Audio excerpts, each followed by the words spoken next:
안녕하세요. 리메인 커리어 김준우입니다. 이번 영상은 UX UI 포트폴리오를 준비할 때 많이들 궁금해하시는 부분을 에이전시 면접관에게 직접 질문해 보려고 하는데요.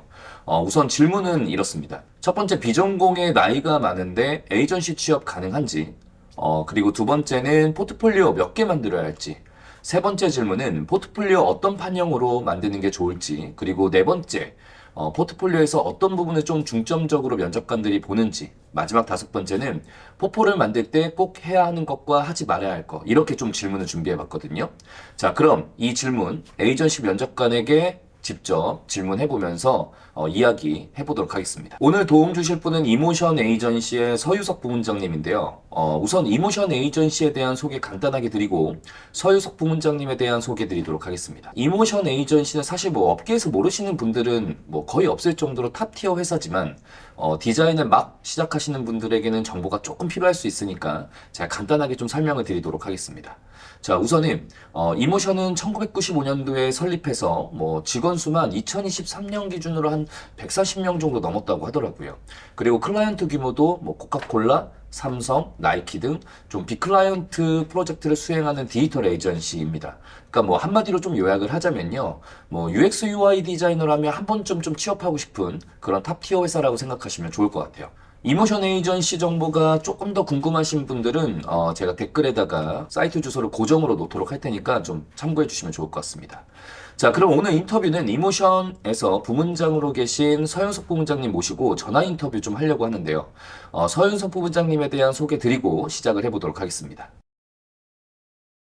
자, 그럼 소개는 여기서 마무리하고요. 본격적으로 이모션 면접관으로서 취업 질문들을 어떻게 생각하는지 좀 여쭤보도록 하겠습니다. 취준생분들이 가장 많이 좀 하는 질문 중에 하나가 이제 비전공의 나이가 많은데 취업이 가능하냐? 이런 거 진짜 궁금해 하거든요. 네네. 근데 인제 이런 것들이 에이전시 입장에서는 좀 어떤 시선으로 보는지 인제 많이들 좀 궁금해 하는 것 같아요. 그래서 부문장님의 어떤 입장으로서는 네. 이게 에이전시로 취업하는 데 있어서 이 비전공과 나이가 되게 절대적인지 이건 좀 궁금하긴 합니다. 저희가 뭐 1 년에 네. 진짜 많이 들어올 때는 250명 정도 들어와요. UX 디자인만 이력서. 네네. 아무래도 일단 실력이 검증되지 않은 상황에서 서류 검토를 하는 데 있어서 그 나이랑 비전공에 일단 치우치진 않고요. 네. 그 포트폴리오 위주로 일단 많이 보긴 합니다. 자소서하고 이런 것들을 제공을 먼저 하잖아요. 네네. 그런 데 있어서 뭐 자소서와 포트폴리오의 비중을 거의 1대1의 비율로 보나요? 아니면 포트폴리오를 더 좀 비중을 더 크게 보시나요? 네. 디자이너 같은 경우는 포트폴리오를 더 비중을 크게 보고 있습니다. 그럼 이번에는 포트폴리오에 대한 비중도 중요하긴 하지만 이게 나이로 되게 많은 고민을 하시는 것 같아요. 아. 근데 저와 함께 인제 이야기를 하고 있는 분들이 예. 상담을 할 때는 "아 나이가 너무 많다. 근데 인제 이쪽으로 UX UI로 커리어를 좀 피봇하고 싶은데 이게 자기가 가능할지 모르겠다." 음. 이런 분들의 나이를 평균으로 저희가 냈을 때는 거의 27 세에서 한 33살 정도가 되는 것 같아요. 이 정도 나이가 되는 분들이 UX UI 디자이너로 취업을 한다는 게 현실적으로 예예. 네 가능한지 또는 에이전시에서 이런 부분은 어떻게 또 보시는지 이런 게 좀 궁금하긴 하거든요. 20대 27 세에서 뭐 30대 초반까지 분들까지 신입으로 채용하는 케이스가 더러 있고요. 네네. 예. 나이가 이분은 많아서 뭐 안 뽑히는 경우는 33세 이상인 것 같아요. 예. 아 오히려. 아 예. 거의 마지노선이라고 봐야겠네요. 그쵸. 35세 이상 네. 근데 넘어 만약에 35세 이상인데 네. 뭐 편집 디자인이나 브랜딩을 하다가 네. 이쪽으로 인제 커리어를 피봇하고 싶다. 이런 경우에도 사실은 좀 해당하는 걸까요? 아니면 완전 비전공자들만 좀 해당을 하는 걸까요? 그 완전 비전공자만 해당을 하겠죠. 예. 아 오히려 인제 다른 디자인을 하는 거에 대해서는 어느 정도 그래도 인정은 좀 해 주는 편으로 생각을 하는 게 맞겠네요. 요게 인정 경력이라는 게 있어요. 아예 다른 업무를 하셨어도 기존에 네. 그거를 평가를 합니다, 저희가. 예. 음. 실제 업무하는데 네. 뭐 디자인적으로나 뭐 회사 생활하는 데 있어서나 아니면 뭐 프로세스를 이해하는 데 있어서나 많이 도움이 된다라고 판단이 되면 네. 인정 경력을 좀 더 많이 부여하는 편입니다. 아, 그러면은 만약에 이제 완전 비전공이 아닌 뭐 편집이나 브랜딩이나 유사 디자인을 하시던 분들은 사실 UX UI 디자인 포트폴리오를 만들 때 이 예. 자기의 어떤 기존 유사 경력을 인정받을 만한 디자인 작업물들을 첨부하는 게 훨씬 더 좋겠네요. 네, 좋습니다. 이런 아. 경험이 있다는 거를 어필하시는 게 인정 경력 받는 데 도움이 많이 되실 겁니다. 네. 아, 네. 감사합니다. 네. 그러면 이번에는 이제 포트폴리오 쪽 질문을 좀 드리려고 해요. 네. 또 포트폴리오를 만드는 데 있어서 되게 많이 질문하는 것들 중에 하나가 네. 개수거든요. 네. 잠깐만요. 몇 개를 대체 만들어야 되냐? 뭐 나름대로 내부에서 좀 가이드가 있으실까요? 개수가 중요하진 않습니다, 일단. 음. 개수가 중요하진 않고요. 네. 네. 그래도 개수가 뭐 1개는 안 되니까 네네. 3개 이상만 되면 될 것 같아요. 지금 이제 포트폴리오를 준비하시는 분들이 평균 한 3 개에서 5개 정도를 좀 준비를 하세요. 아. 네. 네. 그럼 고 정도면은 좀 적절한 개수라고 보시는 네네. 거죠? 네네. 적절한 개수. 3 개에서 5개 정도가 됐을 때 이게 개인의 작업물도 있고 예. 인제 팀원들과 함께 했던 작업물이 있고 약간 이렇게 좀 예. 많이들 섞어서 또 하시잖아요. 예예. 그때 팀원의 어떤 작업물이 있는 게 가산점의 어떤 여부가 되는 걸까요? 아니면 없어도 크게 문제가 없을까요? 팀원이 제작한 그 제작물이 같이 포트폴리오에 녹여져 있고 네. 거기에 이제 본인의 기여도나 뭐 요런 것들이 잘 기재되어 있으면 네. 그게 상관은 없습니다. 뭐 인터뷰할 때 "이거 뭐 본인이 하신 거예요?"라고 했을 때 이렇게 약간 머뭇머뭇거리시는 분들이 계시거든요. 아, 네네. 예, 고때 기여도만 잘 설명할 수 있으면 음. 들어가도 충분 네. 뭐 크게 문제될 건 없습니다. 그러면 있는 게 좋을까요? 없는 게 좋을까요? 팀 프로젝트 같은 경우가. 있는 게 좋습니다. 아, 있는 게요? 팀 프로젝트였으면 있는 게 좋습니다. 아, 그러면 개인의 작업물만 있는 것보다는 네. 인제 팀 프로젝트 포폴이 있는 게 쪼금은 도움이 된다. 네. 네네. 특히 뭐 저희 이모션 에이전시 같은 경우는 구조적 디자인을 좀 많이 선호하는 편이라서 네. 예. 그 전체를 다 볼 수 있는 시야를 가진 분들을 좀 선호하거든요.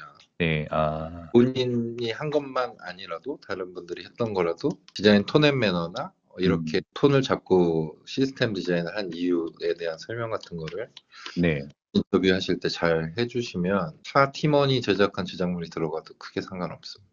그러면 여기에서 인제 팀원 프로젝트에서 기여도가 하는 게 사실은 인제 준비하시는 분들 입장에서는 되게 추상적으로 느껴지실 수 있을 것 같아요. 그러니까 네. 내가 뭐 어떤 걸 기여했다라는 걸 어떤 식으로 표현해야 되는지 되게 막막해 하시거든요. 아. 네. 혹시 이런 부분에 있어서의 팁 같은 거 좀 있을까요? 메인 화면 전시되는 이제 뭐 앱 모바일 메인 화면이라고 치면 네. 앱 메인 화면에 어떤 섹션에 어떤 부분을 기여했다 뭐 요렇게 할 수 있고 네. 아니면 그 이미지 페이지 하나 띄워 놓고 네. 기여도를 좀 귀엽게 크리에이티브하게 추상적으로 표현해도 크게 문제는 없을 것 같습니다. 예. 네. 뭐 별 5개 해 놓고 뭐 2개 반, 3개 반 뭐 이렇게 아. 네. 네. 표시하잖아요. 네. 그 정도만 돼도 면접관이 보고 판단할 수 음. 있거든요. 네. 그러면은 그 가끔 팀 프로젝트를 할 때 많이 물어보는 게 네. "개발자와의 소통을 어떻게 했냐?" 막 이런 면접관 분들께서 베스트 질문 중에 또 이런 것들이 있긴 하거든요. 그렇죠. 자주 하는 질문이긴 하죠. 네. 그러면 그런 부분에 있어서는 사실 뭐 면접관의 입장으로 봤을 때 좀 정답에 가까운 답변은 뭐가 있을까요? 제일 베스트 답변은 네. 서로 간에 피드백을 진짜 많이 주면서 작업을 했다라는 게 일단 제일 베스트 답변이고 네. 음. 그 정확하게 뭐까지는 아니라도 약 어느 정도 수치화된 내용을 얘기해 주면 좋을 것 같아요. 언제부터 언제까지 뭐 워킹 데이가 며칠이었는데 뭐 음. 내가 며칠까지 이거를 해 가지고 워킹 데이 뭐 이틀 동안 뭐 메인 초안을 잡고 뭐 가서 커뮤니케이션하고 다시 보완을 해서 뭐 요런 그러니까 마일스톤 사이에 개발자랑 커뮤니케이션한 내용들이 들어가는 게 베스트. 음. 그러면 되게 뭔가 커뮤니케이션을 할 때 되게 정량적으로 어떻게 이런 것들을 했는지에 대해서 좀 상세한 묘사를 하는 게 되게 중요하겠네요. 네. 그냥 "커뮤니케이션을 잘했습니다." 이거랑 네. "언제부터 언제까지 뭐 뭘 했는데" 음. 디테일하게 네. 쪼개가지고 정량적으로 얘기해 주는 게 확 와닿죠. 면접자로. 네. 아 그럼 그런 거는 문서로 준비하면 너무 좋지만 사실 네. 그런 것들을 이렇게 막 미리 사전에 알고 막 문서로 준비하는 분들은 사실 많이 없잖아요. 거의 없죠. 네. 네. 그러면 거의 다 그냥 말로만 그런 부분들은 좀 서로 그 네. 면접관분에게 전달을 하는 형태가 될까요? 예. 그런 분들 있고 진짜 드물게 계시긴 해요. 본인이 제출한 포트폴리오 외에 따로 준비해 오셔 가지고 어. 일을 하시는 분들도 계세요. 그러면은 인제 포트폴리오 제출된 포트폴리오 이외에 그런 어떤 커뮤니케이션이나 프로젝트 회고에 대한 부분을 정리해서 예. 가지고 와서 인제 또 따로 양해를 따로 구하고 네 이야기하는 형태가 아니고요. 되겠네요. 저희가 인제 "준비해 오신 거 있냐."고 물어봐요. 아 그럼 그럴 때 인제 약간 번외편에 이런 이야기를 하는 게 네. 문서 접수 외에 인제 면접을 위해 준비해 오신 게 있냐고 인제 여쭤보고 음. 면접 기술인데요. 네. 그러네요. 변별력을 가져야 되니까 저희는 네. 준비해 온 게 있으면 아무래도 가산점이 거기서 확 올라가겠죠? 아 이거 너무 좋은 꿀팁인데요. 네. 아 그러면 그러면 인제 네. 하면서 노트북을 촥 꺼내시는 분들은 네. 일단 어느 정도 합격점을 가지고 가시는 거겠죠. 이거는 정말 진짜 면접관으로서 주는 꿀팁이네요. 네. 그러니까 이 오로지 면접 시간을 위해 따로 준비하신 무언가가 그렇죠. 거니까. 네. 예. 사실 되게 꼭 수강하시는 분들도 많이 궁금해하는 게 예. 이게 되게 적은 장수 안에 많은 내용을 압축해야 되다 보니까 네네. 이 번외적인 거에 대해서 더 보여주어도 되는 건지에 대해서 되게 갈팡질팡을 많이 하시거든요. 네 네네. 차라리 그럴 때는 약간 준비한 부분에 대해서 좀 강력하게 어필하는 게 예. 오히려 좋을 수는 있겠네요. 예. 안 물어보더라도 네 안 물어보더라도. 예. 변별력이 있어야 되니까요. 너무 좋은 꿀팁입니다. 예. 그러면은 이번에는 그 포트폴리오의 좀 판형에 대한 부분도 되게 많이 궁금해하시는 것 같아요. 아 네. 네. 포트폴리오 같은 경우에 인제 대부분 이제 비엔스처럼 가로로 이렇게 세로로 긴 네 네네. 형태의 포트폴리오가 있고 아니면 인제 기업에 제출하는 용도인 이게 가로로 누워 있는 A4 형태로 되어 음. 있는 이런 형태가 있는데 네. 사실 이런 판형에 대한 부분은 뭐 내부적으로 규정이나 아니면 선호하시는 게 있으신가요? 아니요. 따로 없고요. 저희가 모바일 쪽 면이 좁잖아요. 네. 모바일 면을 많이 보기 때문에 네. 인 스타일의 세로로 형태의 작업물을 선호하는 편이긴 해요. 근데 네. 요새 거의 PC 제작이 거의 없다 보니까 네. 거의 다 앱 제작이다 보니까 네.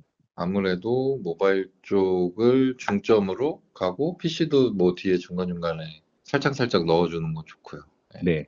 그러면은 인제 그래도 면접관님들 입장에서는 뭔가 전체의 프로젝트 흐름을 볼 때는 네. 그러니까 판형은 뭐 비엔스 스타일이든 아니면 A4 형태든 상관은 없지만 예예. 네 인제 보시는 데 있어서의 어떤 프로젝트의 히스토리를 이해하는 데는 비엔스 스타일의 이렇게 세로로 긴 게 쪼끔 더 이해가 잘 되시겠네요.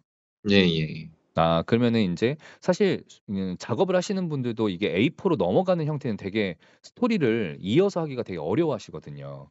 근데 이게 음. 비엔스 같은 경우에는 세로로 기니까 네네. 아무래도 상세 페이지 작업하듯이 자기의 어떤 이야기들을 계속 이렇게 잘 넘어가는데 네 네. 이런 부분에 있어서 되게 많이 헷갈려 하시는 것 같아요, 갈팡질팡거리시고.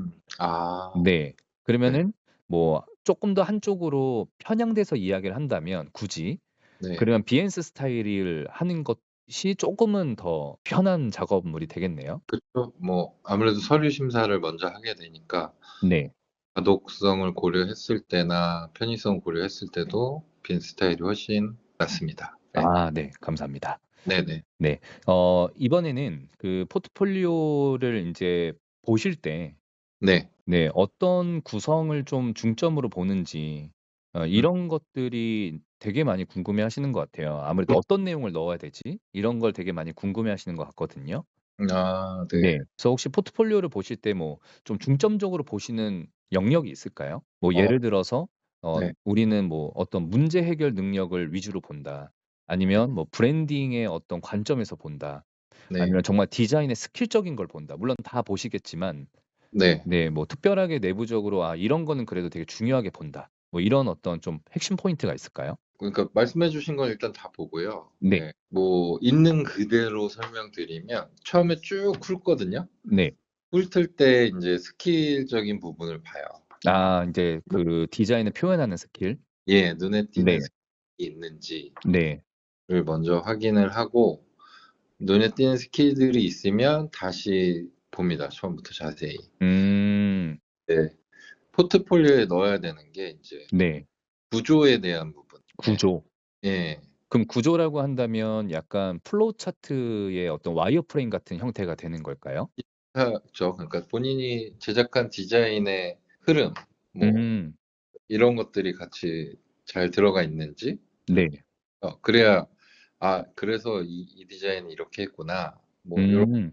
저희가 더 보기 위해서 아, 그 얘기는 뭐 예를 들어서 뭐 이게 커머스라고 한다면 뭐 결제 버튼을 눌렀을 때 그다음 페이지가 어떻게 나오는 거고 예, 인제 뭐 거기서 완료를 누르면 주문 완료가 어떻게 되고 이런 예, 어떤 페이지의 흐름에 어떤 연계성이 있어야 된다라는 말씀이신 거죠? 예, 예. 뭐 장바구니로 보내졌을 때 뭐 장바구니에서 또 다시 뭐 장바구니 선택해서 음. 부품 결제를 할 때는 또 어떻게 표현을 했고 뭐 이런 것은 저희가 실제로 업무를 할 때는 그 섹션을 결제 섹션을 맡게 되면 결제 섹션을 통으로 본인이 다 하기 때문에 아. 그런 위주의 포트폴리오를 좀 선호하는 편입니다. 네. 아, 네, 이해했습니다. 그러면 요약하자면 포트폴리오의 페이지의 연계성이 굉장히 중요하다. 예예. 네, 요런 부분들이 있을 거고 그다음에 인제 또 아무래도 에이전시다 보니까 인제 브랜딩적인 관점도 되게 많이 볼 것 같긴 해요. 예예. 네, 그런 부분도 그 UX와 브랜딩적인 관점에서 예예. 어떤 걸 쪼끔 더 선호하세요? 내부적으로는?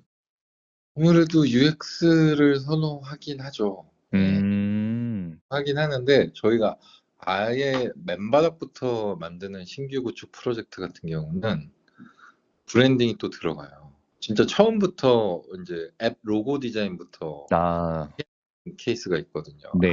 아무것도 없는 네. 그 서비스를 디자인할 때는. 음. 그때는 정말 브랜딩이 다 녹아 들어가야 되거든요. 네. 이 앱 로고가 나오기 전에 했던 본인이 했던 테스트 케이스들 음. 게 그 한 페이지에 덕지덕지 막 붙어 있으면 면접관으로서는 되게 좋아요. 음. 아, 그러면은 UX UI 디자이너이지만 사실 뭐 로고를 만들었다거나 아니면 본인이 일러스트 같은 리소스를 제작했다거나 이런 네. 것들을 사실 좀 같이 버무려서 표현하는 게 훨씬 더 네. 좋겠네요. 맞습니다. 네. 음.